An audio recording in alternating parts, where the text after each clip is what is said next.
पिताजी की कमर में बहुत ज्यादा दर्द हो रहा था। वो खुद ही कटोरी में तेल लेकर कमर पर लगाने की कोशिश कर रहे थे, लेकिन उनका हाथ अच्छे से नहीं पहुंच रहा था। वो मुझे बोल रहे थे, सोनाली, जब तुम्हारी माँ रहती थी तो कभी कभी मेरी कमर की मालिश कर दिया करती थी, पर अब मैं अकेला हो गया हूं तो क्या करूं। ये सुनकर मुझे अच्छा नहीं लगा। मैंने उनको कहा, कोई बात नहीं पिताजी, मैं आपकी कमर की मालिश कर दे हूं, आप बिल्कुल भी चिंता मत करो।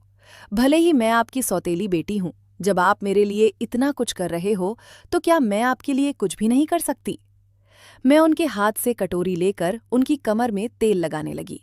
तेल लगाते लगाते कुछ ऐसा हुआ कि मेरे प्यारे दोस्तों, कहानी में आगे बढ़ने से पहले चैनल को सब्सक्राइब जरूर कर ले और बेल नोटिफिकेशन ऑन कर ले, ताकि आपको आने वाली स्टोरी आसानी से मिल सके। मेरा नाम सोनाली है। मैं 24 साल की खूबसूरत औरत हूँ। अभी 15 दिन का मेरा एक बेटा है। आज मैं आपको पूरी कहानी बताती हूँ, ताकि आपको पता चले कि मैंने कैसे अपने पिता के साथ पुत्र रत्न प्राप्त किया, और आज मैं बहुत ही खुश हूँ। मेरे साथ मेरे ससुर, मेरे पति सारे खुश हैं। पर ये सब कैसे हुआ, क्यों हुआ? क्या मेरे पति को इसके बारे में पता है? क्या मेरे परिवार को इसके बारे में पता है? आज ये सब कुछ आपको अब मैं बताने वाली हूँ। मैं ऐसे उत्तर प्रदेश के बरेली जिले के एक बहुत गरीब घर की रहने वाली हूँ। मेरे पति बचपन से ही मुंबई में रहे थे।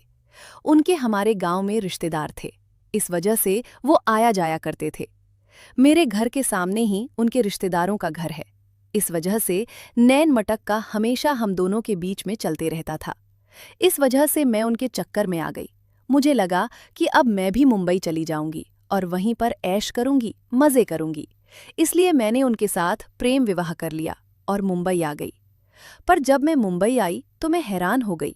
जैसा मेरे पति ने बताया था कि मैं इतना कमाता हूँ, मेरा घर ऐसा है, मेरे घर में सब कुछ है, पर वैसा कुछ भी नहीं था। मैं प्यार में इतनी ज्यादा अंधी हो गई थी कि मैंने सही को सही नहीं समझा और गलत को गलत नहीं समझा। मेरे घर वाले मुझे मना करते रहे कि तुम इसके साथ शादी मत करो, पहले जाकर सब कुछ चेक करेंगे, मुंबई जाकर देखेंगे कि लड़के के पास कुछ है भी या नहीं। पर मैंने उन लोगों को मना कर दिया था कि लड़के को देखने की जरूरत नहीं है, मैंने देख लिया है, और रही बात जैसे वो रखेगा वैसे ही मैं रह लूंगी। मैं भी मुंबई जाकर काम कर लूंगी और वहीं जाकर बस जाऊंगी, जैसे और भी मेरे गांव की लड़कियों ने ऐसा किया है। मुझे भी लगा था कि जिंदगी इतनी आसान होती है, अपने पति के साथ रहूंगी और खूब ऐश करूंगी।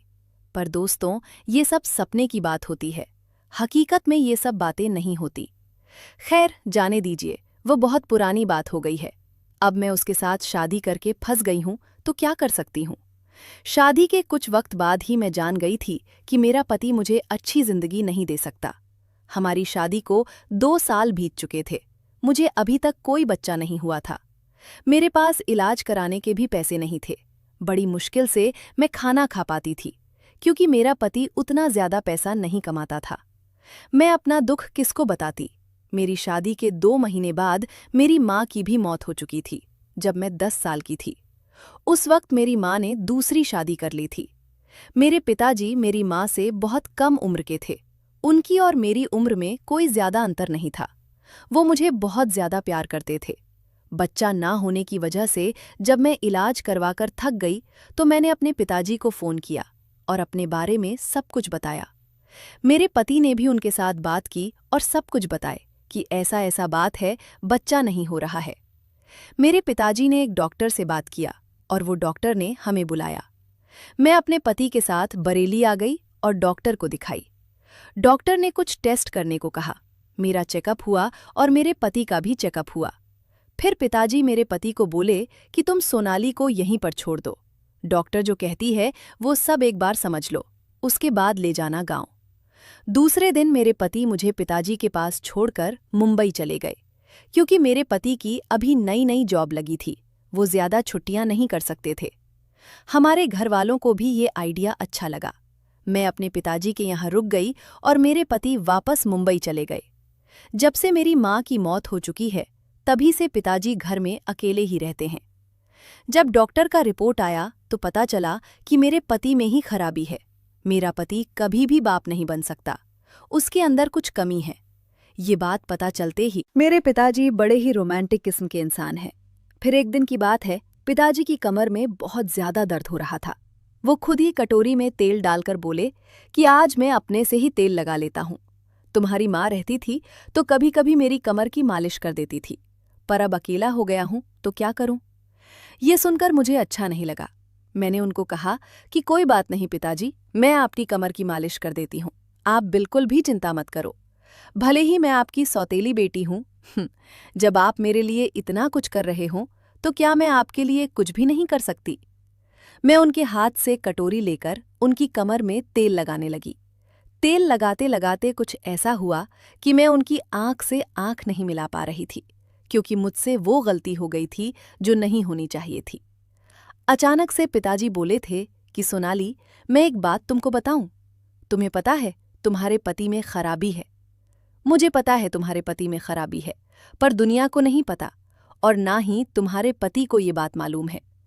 तुम चाहो तो माँ बन सकती हो और जिंदगी अच्छे से काट सकती हो, क्योंकि तुम्हें भी पता है कि लव मैरिज किया है तुमने। तुम अपने पति को छोड़ भी नहीं सकती हो। आजकल गलत संबंध बनाने के लिए लोग किसी से भी अपने रिश्ते बना लेते हैं। दिक्कत तब होती है जब कई मर्दों से संबंध रखने वाली औरत पेट से हो जाती है, तो सारे मर्द उसका साथ छोड़कर भाग जाते हैं। मैं अच्छे से समझ रही थी कि पिताजी मुझे क्या समझाना चाहते हैं। मैंने उनकी बात पर अमल किया और उनकी बात मान ली, क्योंकि मैं भी तो माँ बनना चाहती थी और मेरे पास और कोई भी रास्ता नहीं था। फिर मैंने सब कुछ पिताजी के हवाले छोड़ दिया और उनसे मुझे सब कुछ मिला था, और आज मैं एक बच्चे की माँ बन गई हूँ। मेरे प्यारे दोस्तों, अगर आप ऐसी ही और भी मज़ेदार कहानियाँ सुनना चाहते हो तो चैनल को सब्सक्राइब कर लें और बेल नोटिफिकेशन ऑन कर लें। कमेंट बॉक्स में बताएं कि आपको स्टोरी कैसे लगी। कल मिलेंगे ऐसी ही एक और वीडियो के साथ। धन्यवाद।